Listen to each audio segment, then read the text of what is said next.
Straight away పొలం కొనకండి, ఏం కొనకండి, 5 లక్షల రూపాయలు పెట్టి మ్యూచువల్ ఫండ్లో పెట్టేయండి. ఎస్బీఐ కానివ్వండి, లేకపోతే స్టేట్ బ్యాంక్, ఐసిఐసిఐ కానివ్వండి, హెచ్డిఎఫ్సి కానివ్వండి, కోటక్ కానివ్వండి, యాక్సిస్ కానివ్వండి, బ్యాంక్ ఆఫ్ బరోడా కానివ్వండి.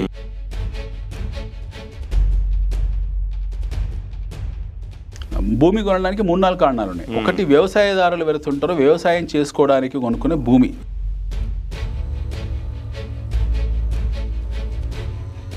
రెండోది ఇల్లు, మనము నివాసం కోసం ఉండడం కోసము ఇల్లు కొనుక్కోవడం.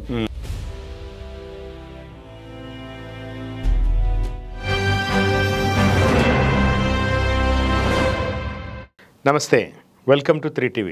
అనిల్ గారు, సార్, ఉపోద్ఘాతాలు ఏం లేకుండా స్ట్రైట్ చర్చలోకి పోదాం. ఒక ప్రశ్న ఇందాకెవరో అడిగినరు. మీ ప్రోగ్రామ్స్ అన్నీ చూస్తున్నాం, ఇన్వెస్ట్మెంట్స్ అన్నీ కూడా చాలా బాగున్నాయి. అయితే నాకు ఇప్పటికీ డౌట్ ఉంది, నా దగ్గర 5-10 లక్షలు ఉన్నాయి.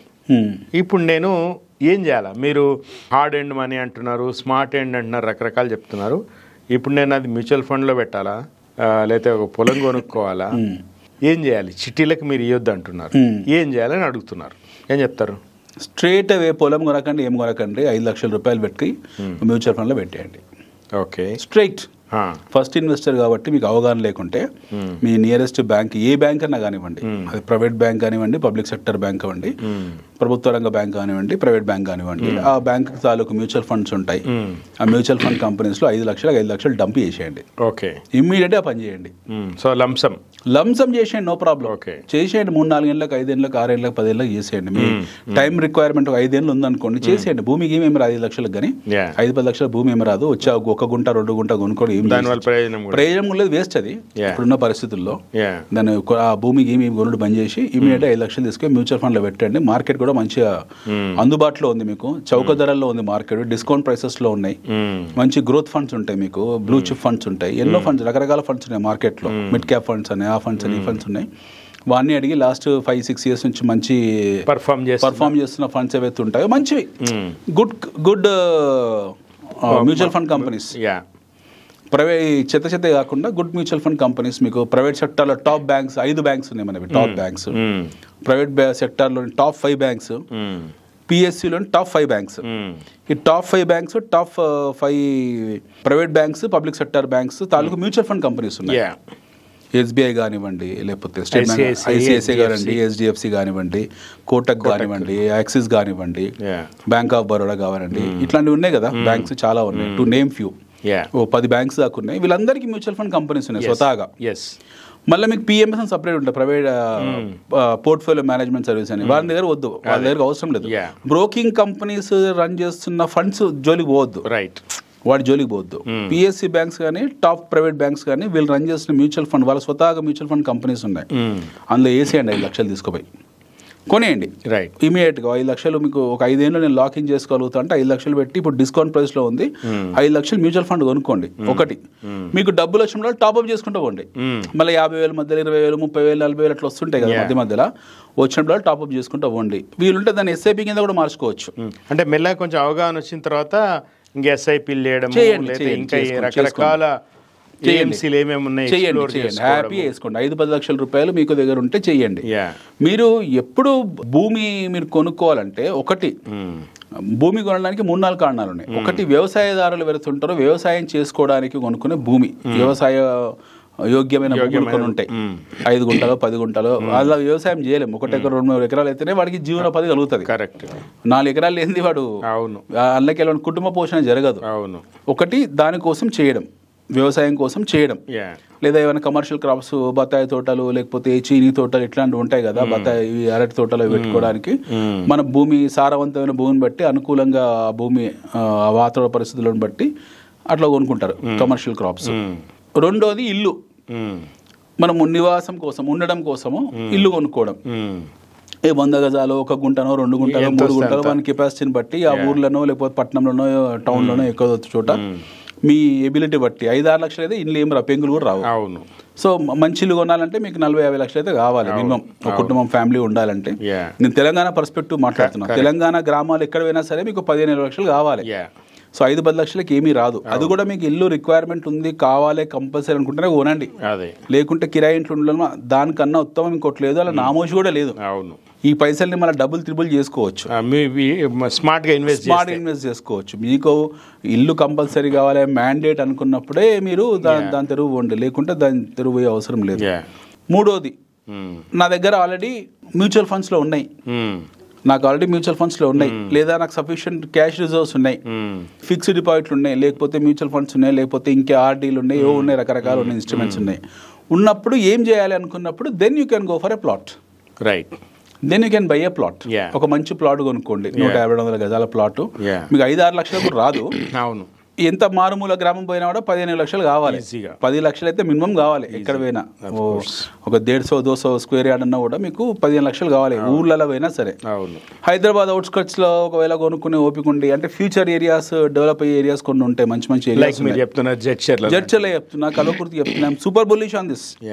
నేనైతే అందరు చెప్తున్నా, మా జడ్చర్ల లేఅవుట్లో అయితే మీరు కొనుక్కోండి, 300%, 400% మీకు రిటర్న్ వస్తుంది. అవును, నిన్న కూడా చెప్పిన వేరే channel, you go and by, మీరు నా దగ్గర కొనండి, కొనుక్కొని 5-6 ఏళ్ళు సైలెంట్ కూర్చోండి, that will be next Kokapet. I'm telling blindly. ఎందుకంటే ఒక 10-15 పారామీటర్స్ ఉన్నాయి ఎందుకు ఈ ఏరియాస్ గ్రోత్ కారిడార్స్ అవుతాయి, గ్రాండ్ కారిడార్స్ అవుతాయి, భవిష్యత్తులో ఇవి ఎందుకు ఇట్లా మీకు గోల్డెన్ ట్రయాంగిల్లో గ్రోత్ అవుతాయి అనడానికి ఒక 10-15 పారామీటర్స్ ఉన్నాయి. ఒకటి ఇండస్ట్రియలైజేషన్ పారామీటరు, రెండోది ఎస్సీజెడ్ పారామీటరు, మూడోది జనాభా నిష్పత్తి ప్రకారం జనాభా నిష్పత్తి మెయిన్ మన జనాభా నిష్పత్తి యాక్సెస్ కావడము, రెండోది పెరిఫరల్ అవెన్యూస్ ఏర్పడము.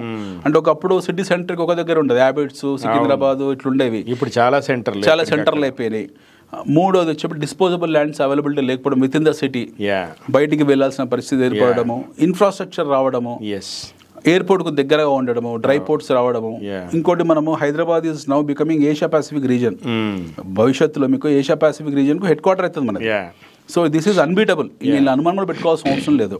రెండోది మన కళ్ళ ముందు నవీ ముంబై చూసినాం, నోయిడా చూసినాం, గురుగావ్ చూసినాం, నేషనల్ క్యాపిటల్ రీజన్ చూసినాము, అండ్ ఫర్ దట్ మ్యాటర్ హైదరాబాదే గ్రోత్ చూసినాం.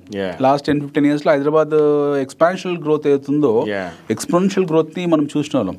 We have witness the exponential growth of Hyderabad. So similar kind of growth మనం ఎక్స్పెక్ట్ చేయొచ్చు వచ్చే 10 ఏళ్లలో. సో ఇక్కడ నుంచి మీకు జనాభా డబుల్ అవుతుంది. ఇక్కడ నుంచి మన ranking we are 100 billion economy Hyderabad. We can expect around 150-160 billion economy in over a period of time, very shortest possible టైమ్లా.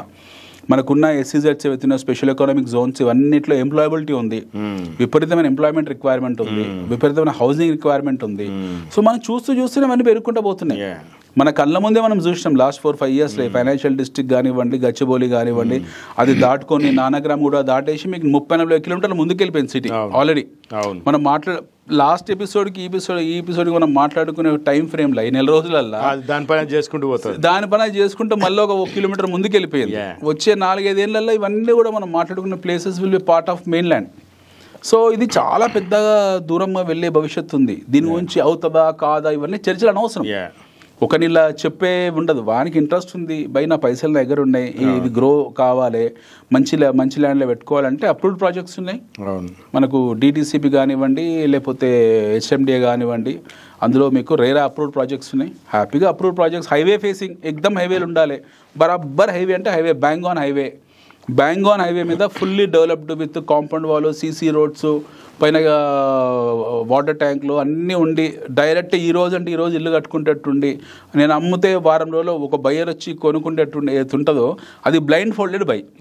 You have to go and by that land. ఇప్పుడున్న పరిస్థితుల్లో అయితే మంచి డిస్కౌంట్ ప్రైస్లు ఉన్నాయి ల్యాండ్స్, మ్యాపీ కొనుక్కోండి. మీకు 15-20-30 లక్షల బడ్జెట్ ఉంటే, 30 lakh budget ఉంటే, గో ఫర్ బ్లైండ్ బై, కొనేసుకోండి, పెట్టేయండి. ఒక 3 ఏళ్ళు 4 ఏళ్ళు 5 ఏళ్ళు పెట్టుకొని వదిలేయండి, మీకు వస్తాయి, గ్రోత్ వస్తుంది. షూర్. అయితే and you have to trust the growth story of India and you have to trust predominantly the growth story of Hyderabad. 400 సంవత్సరాల ఘన వారసత్వ ఘన చరిత్ర ఉన్న హైదరాబాద్ నగరము ఇంకో 400 ఏళ్ళు 500 ఇదే అభివృద్ధి పదంలో ఉంటుంది. భూమి ఉన్నంతకాలం ఈ సిటీ ఉంటుంది, మనుషులు వస్తారు పోతారు, అవి జరుగుతూనే ఉంటాయి, కానీ సిటీని మటుకు ఎవరు ఆపలేరు. That will continue. రాజకీయ పరిణామాలు మారుతాయి, పార్టీలు మారుతాయి, పార్టీ విధానాలు మారుతాయి, ప్రభుత్వాలు మారుతాయి, మంత్రులు మారుతారు, ముఖ్యమంత్రులు మారుతారు, అవన్నీ జరుగుతూనే ఉంటాయి.